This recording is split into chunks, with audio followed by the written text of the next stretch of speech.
Antakalnio polikliniką aš jau girdėjau dar iki įsidarbinimo labai gerus atsiliepimus, kaip apie šviesią, nuolat augančią, modernę ir perspektyvią gydymo įstaigą.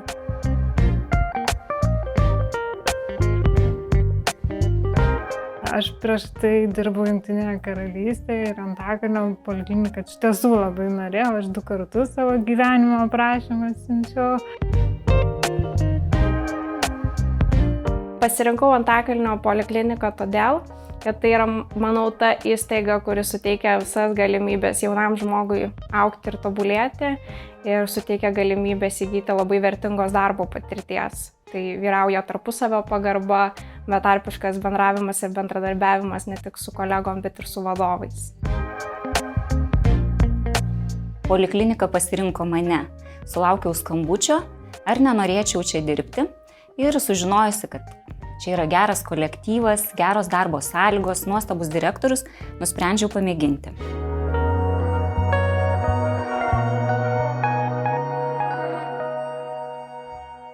Dar besimokindama medicinos mokykloje, praktiką atlikau Antakalnio poliklinikoje. Mane sužavėjo kolektyvas, buvo be galo draugiškos, labai šiltai mane priėmė ir aš, paskatinta vyresniosios slaugytojos, drįsau nueiti pas vyrgydytoją, paprašyti, kad mane įdarbintų. Jis sako, ne taip paprasta, bus skirstymo komisija, sako, ir ten viskas spręs, bet sako, tu pasakyk, kad susitari su manim. Komisija, ateina mano eilė, begalė žmonių, drebančiom kojom prieinu prie komisijos, sakau, noriu Antakalnio poliklinikoje dirbti. Vienas sako, ten tinki man į operacinę, kitą vėl ir vienas iš komisijos narių man sako, o jūs susitarėt Antakalnio poliklinikoje dirbti? Nežinau, kas man ten sušvietė ir sakau, ne. Tai sako, dirbsi Antakalnio poliklinikoje.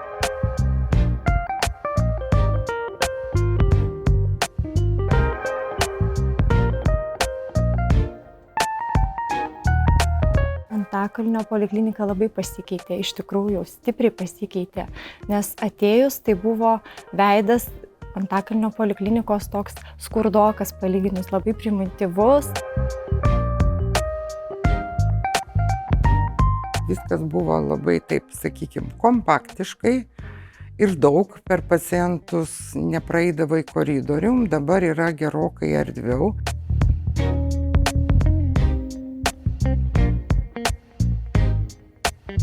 Pradėjome nuo popierinių kortelių, kurias reikėjo nešioti ir dabar yra elektroninės kortelės. Pradėjome nuo gyvos eilės pacientų, buvo taloninė tvarka, dabar yra puikia tvarka, tai yra elektroninė valdymo sistema.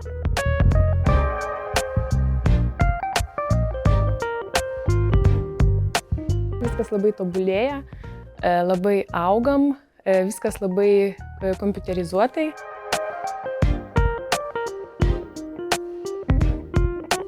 Matos, kad tobulėja mūsų tas skyrius visas, kad plečiasi viskas, modernėja, tai toksai labai džiugu, kad matai, kaip viskas gražiai auga ir didėja, tos modernios idėjos yra atnešamos ir džiugu, kad yra galimybė tobulėti ir kažką išmokti dar daugiau.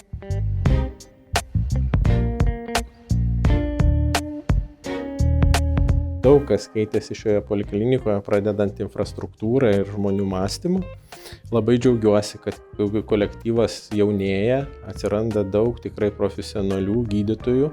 Nenoriu nuvertinti senosios kartos, kuri išties šiai įstaigai kūrė didelę pridėtinę vertę, tačiau visgi kolektyvo amžiaus vidurkis darosi vis mažesnis ir mažesnis, tai yra mes jaunėjame, tai irgi džiugu.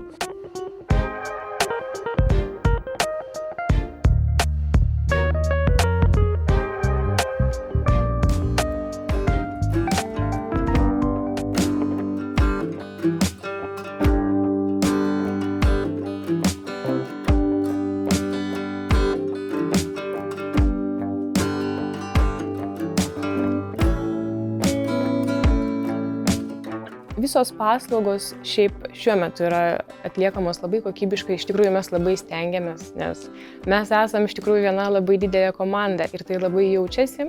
Kiekvieną dieną stengiuosi suprasti žmogų, ko jam reikia vienoje ar kitoje situacijoje. Tai ne tik informacijos teikimas, bet visų pirma žmogaus išklausimas, supratimas, pagalba jam.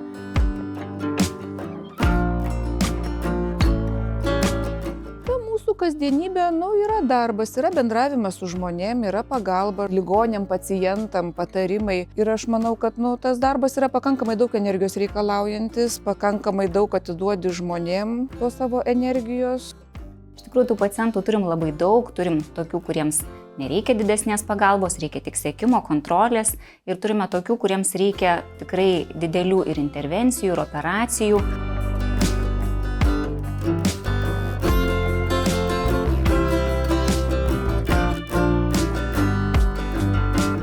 Darbas iš tikrųjų pakankamai plataus profilio yra, tai mūsų kasdienybė yra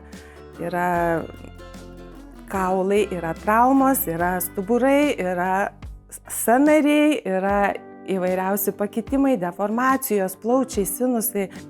Kartais nežinom, kur jie keliauja, nes kreipiasi pasitartami dėl kelionių vaistinėlės, ką įsidėti kelionę, kokius būrelius lanko vaikai. Tai raudomės apie nusiskundimus, tarkim, dėl nuovargio, taip pat įraujamės, kokie yra miego įpročiai, kokie laisvalaikio įpročiai. Tai iš tiesų misija, manau, mūsų yra prasminga.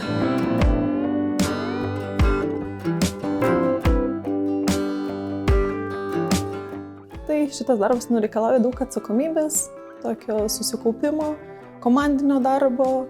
Ir tai kiekviena operacija vis tiek, nors ir eiga yra panašiai, bet jinai skiriasi, nes vis tiek pacientai ir visokios skirtingos situacijos. Tai tas įdomu, kad nėra tos monotonijos.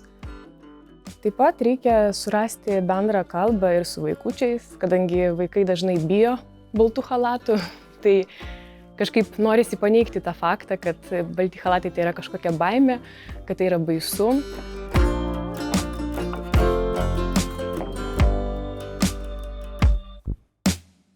Labiausiai smagu, kai tu susibičiuliauji iš tiesų su pacientu ir kai jis vis pas tave grįžta ir tu gali sekti, stebėti, padėti.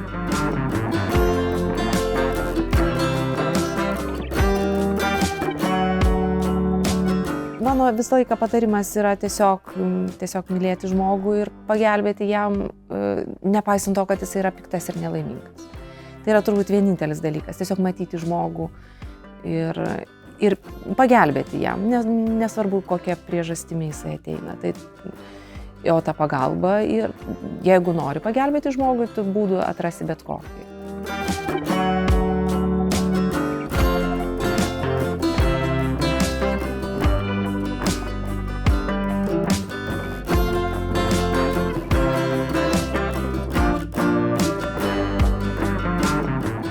Per tiek metų kai kurių pacientų aš jau gydau vaikus savo pacientų ir jie ateina pas mane į kabinetą ir būna toks šūksnis: jūs dar čia?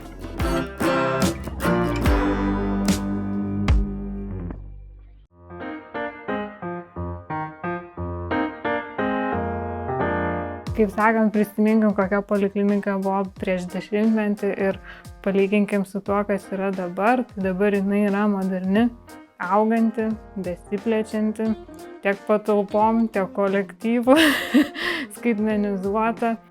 Aš manau, kad mūsų poliklinika spėriais žingsniais žygiuoja į priekį. Tai yra ir tas visas elektroninis apipavidalinimas. Mes pripratom senai dirbti be kortelių.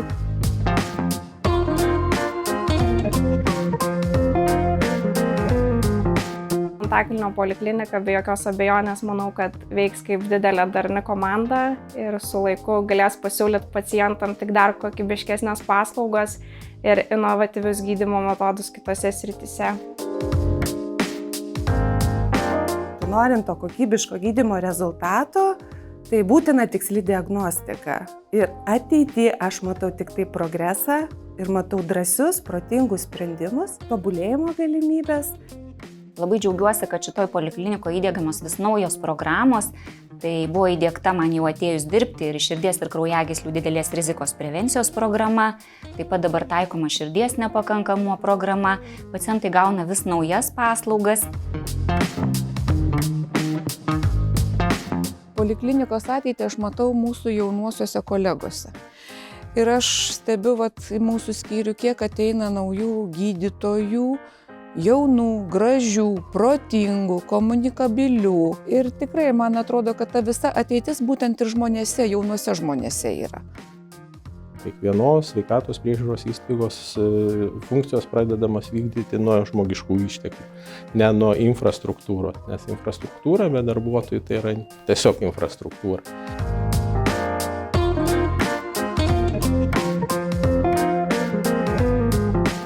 Aš ateityje matau save dirbančią šioje poliklinikoje ir norėčiau prisidėti prie poliklinikos vertybių, prie modernizavimo. Aš asmeniškai tikiuosi, kad tiesiog būsiu labiau kompetentingesnė, vis geresnė ir gydytoja savo pacientams. Aš noriu dirbti įstaigai, kuri auga, kuri tobulėja, kuri yra orientuota į technologijas, į modernumą ir kad tai būtų pritaikyta šiuolaikiniam žmogui, tiek gydytojui, tiek pacientui.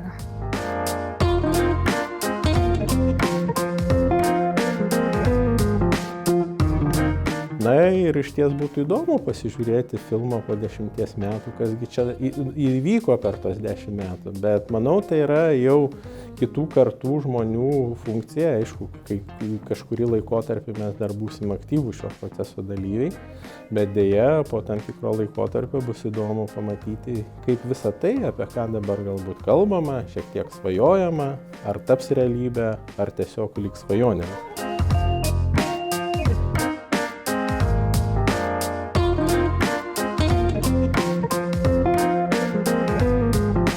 Linkiu, kad ta kiekviena diena nebūtų tokia pati, kad rastų savyje noro nusišypsoti tam pacientui, kad ir kaip sunkiai praeitų diena, visada žinot, kad kitą dieną atsikėlus gali būti geresnė ir kad neprarastų to noro dirbti, tobulėti ir siekti gerų rezultatų.